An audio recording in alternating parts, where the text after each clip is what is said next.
Good afternoon, everyone, and thanks to Dr. Divi Chandna. She's creating another show for me today. Dr. Divi, you can reach Dr. Divi at www.drdivi.com, and welcome everyone to Tea and Chocolate Productions. And Dr. Divi and I are going to be speaking about what's happening today in the world. And we're going to talk about some insights, some reflections, and perhaps some things that can help support our journey right now as we go through these various challenges that we're all experiencing. So thanks so much for joining me today. Thanks, Lauren. Thank you for having me. Okay, so I thought we'd start off with an introduction about a little bit about yourself and what you're offering today. Cool. So my name is Dr. Divi. Hello, everyone. My background is I'm a family physician, graduated about 25 years ago, and I currently work primarily as an intuitive coach. So I use intuition, awareness of energy, and deep levels of healing to help people heal their lives mentally, emotionally, and spiritually, and thereby physically. And so that's what I work. I do that one-to-one with clients, and I also teach a lot of classes online to help people do that. I also have recently released a book. Forgot to tell you that, Lauren. That's coming out. Yeah, show you the ebook comes out. And so, yeah, and it's called You Don't Look Psychic. It's a book all about waking up your intuition and your natural gifts. Oh, that's fantastic. Not to mention that too. Yes, that gets released. Awesome. Okay. Yeah.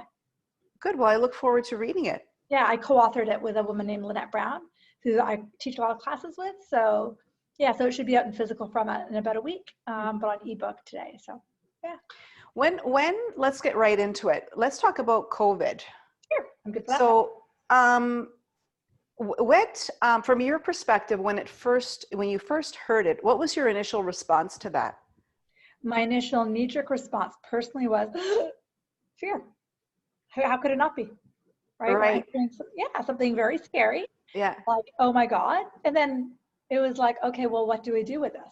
So as a human, my knee-jerk response was, this is pretty scary. Like SARS was, if you remember SARS many years ago. Yes. Yeah, same emotional, mental, physical response is what I experienced. Okay. This seems to have taken on quite a dynamic form in humanity today. And what do you think the differences are between, like, say, SARS, the previous viruses, and then this one today? Yeah, so I'm going to both bridge physical and the metaphysical because that's what I do. Yep. So, this one has a very different energy to it. It's on the planet at 2020. It's the time of awakening, time of rising of consciousness. So with SARS, it was kind of like a wake-up call. Hey guys, are we paying attention to each other on the planet? What's going on? World is too small. Do we listen? Do we not? Who knows? And now with COVID, it feels like this is obviously a much bigger entity. And how we're dealing with it is really individual as well as a society, and it's impacting everybody. It cannot not impact us. So it's a very different experience, and there's a lot of metaphysical, emotional, spiritual lessons in it for everyone. Mm-hmm. Yeah. Have you received any interesting messages? Because I, consider you a person that has a particular relationship with the divine or consciousness or God, however you describe that force. Right. What's your relationship now, just in terms of what's going on, in terms of like getting messages to help, your clients or your family members? Yeah. So the primary message around COVID, there's multiple layers. So I'll give you what's been coming in. The first one is it's about love. It's about how can I love the person who's standing next to me and not be afraid of them. That's the biggest one. The only way that this is going to heal is when we stop seeing borders. How can I love somebody in Japan that I don't even know right now? Yeah. How can I love my neighbor who I may or may not know for his first name? So that's one layer of COVID. Right. Another layer, and so love instead of fear, because right now we're approaching with a lot of fear, right? But we're not going to heal it with fear. We can't. It's impossible. Another layer of it is what we're doing on the planet right now what we want to do, which is why a lot of people are getting kicked out of their jobs, their careers, right? So many businesses are shutting down because it's like, okay, this is what's happening in your life. Do you want to keep doing this or not? Is this working? Right? It's a snapshot. So a lot of my clients, a lot of people I know are taking this time to go within. What is this? And I was joking with you when I ran into you the other day that I've always been really busy, and with COVID, I just went, like it was insane, right? Because everybody wanted help, and it hasn't shifted. It's just still insane, which is a good problem, because people want to go inside. And the other layer that I keep hearing from Spirit is for us as humans to not think of this as we're bad. This is a shakeup. This is also another layer that I really need to stay here, because they're saying it to me very loudly, is it's a switch from patriarchy to matriarchy. We're coming out of thousands and thousands of years of patriarchal institution as to how we've been raised. You and I were both raised as boys, even though we're both women, right? I see. Well, that's, I never heard it articulated in that way. Yeah. And so this is healing. Healing is a feminine thing. Okay. Got it? Yeah. And so in order for us to, Dalai Lama always says that there would be a switch to the matriarchy, and that's what COVID also represents, is a switch into the feminine energy. Because again, the only way for this to heal is for me to call Lauren saying, hey, sweetie, how are you? I love you. I'm scared that I gotta stay away from you, right? It's gotta come from love. So this is switch to the matriarchy as well. So there's lots of layers that COVID represents, all of which we're being asked to go inside to look at. Yeah. Well, that's very comforting. Yeah. Yeah. But yeah, I mean, right now, though, we have a very divisive, even if it's COVID or anything else, we have a very divisive country and on a lot of matters. So if it's to bring us together, it's like, well, when? Because it's such a deep transformation, from going from one extreme to the other. And that's why it feels so uncomfortable. Right. Right? That's why it feels like I keep seeing a picture of there's a shovel and we're getting dug up. That's why a lot of us are really scared, and a lot of us are backs up against the wall, and at the end of the day, is it about love or is it about money? There's all this conversations, right? Yes. So how do we approach this, through love, or what are we doing here? Right? And so you're right, we live in a very divisive culture, and we have to unify for us to come together. Right. Right. Now, earlier you talked about career, for example, and people are going within and asking themselves the question, do I want to continue to do this or not? And I guess the question is where do dreams fit into this whole thing? Because to me, it's it's almost like, I don't know if we can attain them now, because it seems like nothing is in our control. Right? It's like, we don't know what's going to happen in a week time, let alone with or without COVID. Add this to the mix. And I'm just wondering where you fit with, if you could speak on dreams, for example.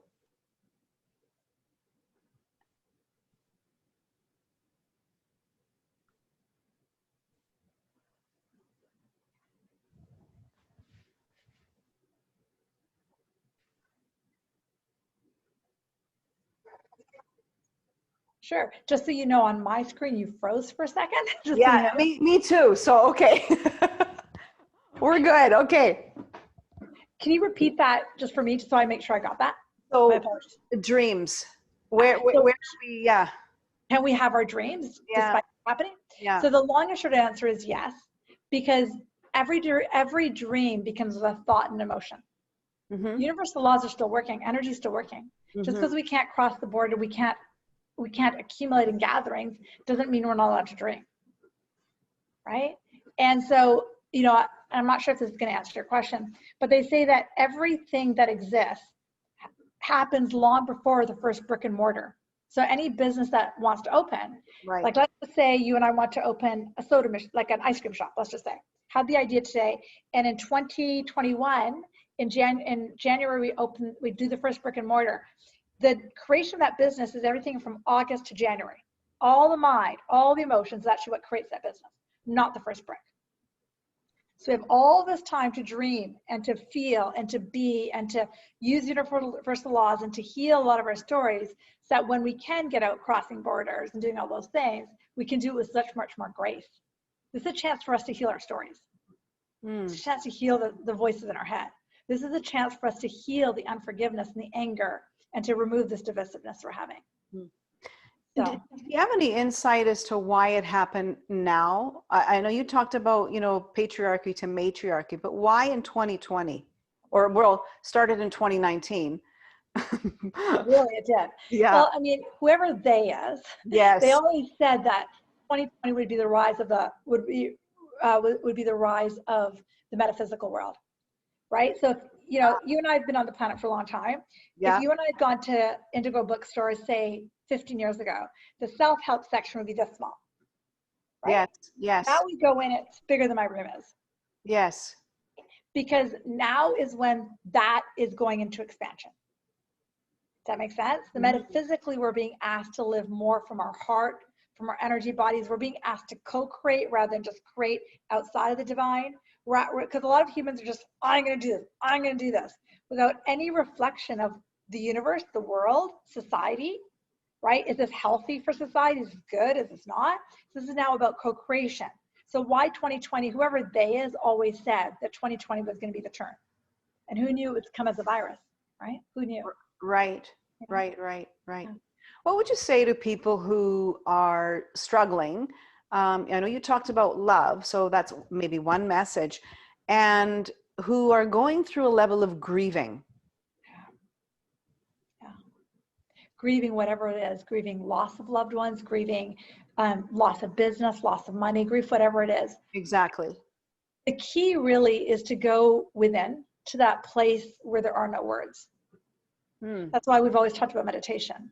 Right. If we meditate for 10 or 15 minutes, that's it, 20 minutes. And we're willing to continue to return to the meditation mat, a week, 2 weeks, 3 weeks into it. Eventually you'll get to a place of essentially quiet stillness, expansiveness, where there are no words and there are no troubles either. There's a stillness like watching a pond on a beautiful sunny day. That's where truth lies. And that's the only place you can heal from grief. It's the only place you can heal from loss. And that's where you actually start to understand you're much more powerful than what you perceive you just lost.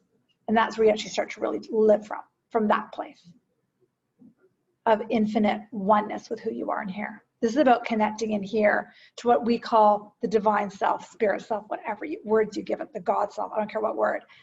It's about connecting in there. Yeah. That's beautiful, Divi.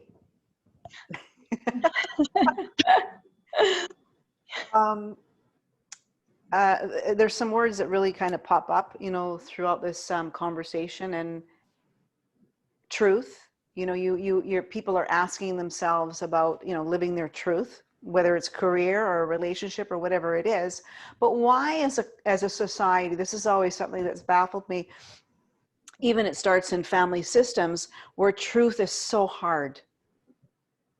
When you're seeing something that's being presented on the news, the fulsome of the story isn't captured until later. And in the meantime, humanity's responded in traumatic ways. And from one thing to another, we've been responding, and they're traumatizing. And I'm wondering when can we be truthful in this lifetime? It's a great question. That a lot of teachers will teach us that the only thing you ever have is your word, your integrity. Yes. That's it. Right. That's it. That's it. And all you can ask for is yours. And it's a ripple effect. If you have yours, can that person have theirs? And can I not hold a gun to their head if they don't? All I have is mine. Can I be true to mine? And that's ultimately the start and stop of people's lives. Sure, we might have whole cultures, whole societies who aren't being in truth, and that is their choice. But if I am, this is who I have to answer to, is me and my own connection with me. Not to distance myself from those, but to know that if a culture or a community or society isn't being in truth, then that will actually affect them now or down the road, if it already isn't. Right. But it's not my job to be the one who impacts it. They're impacted. Certainly, yeah. What about those who feel silenced right now, like that whole cancel culture where they're unable to exercise their words that are coming out of this particular energy part of our body? And I keep thinking about the surge of maybe a rise of disease or something like that.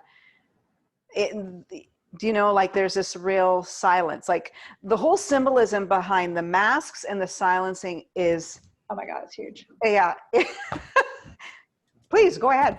Oh no, no, no. You're talking, Laura, you're doing great. You know, for us to be truly truthful for who we are is to speak our truth to ourselves and as much as we can to others. Knowing that there is within ourselves, the truth that matters is to us and our own higher self and our own higher calling, knowing that we can't convince anyone else. And at the same time, right now, you know, you may feel suppressed in your speaking, but be free to speak in your own home. Be free to speak with your own people. Be free to speak to yourself. Right? Yeah. And I hear you when you say like the epidemic of illnesses that are coming from this, 100%. The mental health crises from this is through the roof, right? Right. And yet the only place we are free from mental health crises is within ourselves. That's the crazy thing. Right. The only place I'm free from depression, anxiety is when I connect to my higher self, my higher calling. It's the only place I'm going to find calm. What do you think that takes? What level of strength and understanding, let's call it courage even, to stop ourselves and do something like that? It takes each of us doing it. It takes each of us stopping and going within. Mm. We don't have a choice. I mean, there's a reason that we can't accumulate in groups. There's a reason, right? Because we're being asked to go in here. Ooh. Do you get it? Yeah. So why for 2 months was I stuck at home? Sure, I was on my computer all day, but you know, why? Because I'm asked to slow down, go in here, listen in here, stop going out there, go in here. Right, right. What can you say about people that are in really troubling situations, whether they're here at home in Vancouver or, you know, in countries that, like developing countries, you know, people that are in refugee camps who just don't have the capacity or the privileges really that we do here? 100%. 100%. Yeah. Let's to people who are, say, in North America as well as abroad. Yes. First off, the first thing I keep got to say is, I'm going to repeat it even though it sounds repetitive, we can all go within. And that's kind of the first step for all of us. Right. And the other thing I'd also suggest is that those of us who have more and have that ability do reach out to help. So if you have the ability to reach out and help the food bank or reach out and help, you know, MSF, right? Médecins Sans Frontières, do that. I mean, use your dollars, your voice to help others, right? Because you're right, there are people who are underprivileged and don't have access, but no matter who you are, you can go in here to find a quiet space. Everybody can. Right. Everyone can. Right. Even if they don't think they can, they can. Right. Right. And those of us who are more privileged, what else can you do? And it might be as something small as going to your neighbor and seeing if they want help. Do you know what I mean? Yeah. It may be calling somebody you haven't talked to in 3 years. Just check in. Are you okay? Are you alive? How are you? Yeah. Yeah. I think each of us are being called up for that right now. Right. Right. Yeah. I think what's interesting too is that when we hear stories of kindness, we get surprised by those things, and it's as though it needs to be an innate practice that we are kind, right? And so when I see like responses, oh, you know, this person did this, and it's like, well, of course, like, why aren't we there? I was actually, I was in Costco 2 or 3 weeks ago, and I was standing in line to pay for my groceries, and there was somebody in front of me and then somebody in front of her, and then the woman in front of her, you know, the cashier kept saying, that card doesn't work, do you have another card? That card doesn't work, do you have another card? You can see where the story's going. And she just had a couple boxes of muffins, you know, and I'm standing there and I'm suddenly realizing that the woman keeps using the same card, right? And not changing cards to figure out. So I whispered to the woman in front of me, how much is that? She goes, it's $8. I'm like, $8? So I went out and paid it. You know, and the woman came up to me and thanked me. I mean, who can't do that? You know, I said to the cashier who thanked me after, I was like, I'm blessed to say that I can spend $8 on somebody else. Yes. You know, but that's the kind of thing we're all being asked to do more of. Those of us who can. Yes. Yes. Yeah. Yes. Very it's much. That kind of like trickle kindness. Yeah. Thank you for all that. Yeah. In our discussion off, off topic, offline rather, we brought up the opioid crisis in Vancouver. I take a deep sigh because it's a vicious circle, a never-ending story, and it has, it has been reported that it's at the highest. And I'm wondering if you can speak on that. Sure. So what we've done with COVID is we've chosen to put fear and isolation first. Okay. Rather than love and connection. We can still respond to COVID through love and connection. Okay. And because we've chose to respond to it with fear and disconnection, it's surging the rates of anxiety, depression, needing to use something. Right. To escape this reality we're living in. So of course the crisis is through the roof. Yes. Because, I can speak for myself and I can't speak for everybody, but I've read the statistic out there that I know for myself. I'm only, in the past, maybe even now, 3 decisions off of being on the street. All of us can say that. 3 bad decisions, not bad, but 3 decisions that I might make might cause me to be on the street. Okay. So if that's me, that could be you, it could be her, it could be him. So am I going to be afraid of you and put up a wall to you, which is what we're doing with the COVID? Or am I going to go, I love this person, I'm not afraid of her, I'm going to be opened up for connection. Those are my only 2 options. And so what we've done is we've said, I'm scared of the person over there. I don't know who they are, but they could give me COVID and I could end up in the ICU. There's been no conversation about what you can do to increase your immune system. There's been no conversation about your thoughts and your energy, but there's been no conversations about, hey, this person over here who may not be what's it like if I'm not scared of them? They're just in the grocery store like I am, but can I not be scared of them? There's been no conversations about that. It's been be scared of everybody because they all might have COVID. I'm like, really? I actually have to be scared of everybody? Like everyone? Really? And that's how we're doing this. I can still be 6 feet apart from somebody and not be scared of them. Yes, yes, yes. And send them love and be respectful. But we're being asked to approach this through fear rather than connection and love and are you okay? Okay. Is Dr. Henry on some level doing that, or is it still? Yes. I think she was. I mean, I haven't, straight up, I haven't recently been watching it since in the last few weeks, I haven't really. But when first she was, I think she has been. What was her motto? Wasn't it be kind, be safe, be grateful? Be calm, I think. Be calm, yeah. Okay, I don't watch it verbatim either, so. Okay. I think her approach, especially initially, again, I can't speak to her right now because I haven't been really paying attention the last few weeks. Yeah. But at first, especially when we were locked down, I think that was her messaging. 100%. I think a lot of us who all started just watching news and reading the newspaper and watching CNN, we're brutally afraid. I have a lot of clients in the States, and the ones in California are afraid to leave their houses. What if I go outside and get it? Yeah. There's that much fear being instilled. So let's circle back to the beginning, what you said about love. And that's the only way that we're going to, kind of come out of this sort of transformation. And I feel that that's straight up accuracy on your part, if I may say so. But how are you going to get your message over to the allopathic model? Does it matter? To me, Lauren, and it's not, to me, it's like a big mountain. And if I was going to try to convince them that I'm climbing a huge mountain, that I'll run out of water on. Okay. Okay. So I always think of that's not my fight. Yeah. My role is to hold my opinion. Right. My energy system. Yeah. And those who are interested in this type of work will find me. Or we'll listen to this and go, yeah, maybe I can approach this with more love, less fear. Very, very, very simple conversation. But if I think the allopathic model is the be all and end all, then I'm hooped. If I've got to convince them, I'm hooped. I can't. It's a whole system, because I've lived that system for decades. It's a whole system that's based on fear, right? Yes. You have to be scared, Lauren, that you have this going on in your body because this going on in your body, da, da, da, da, da.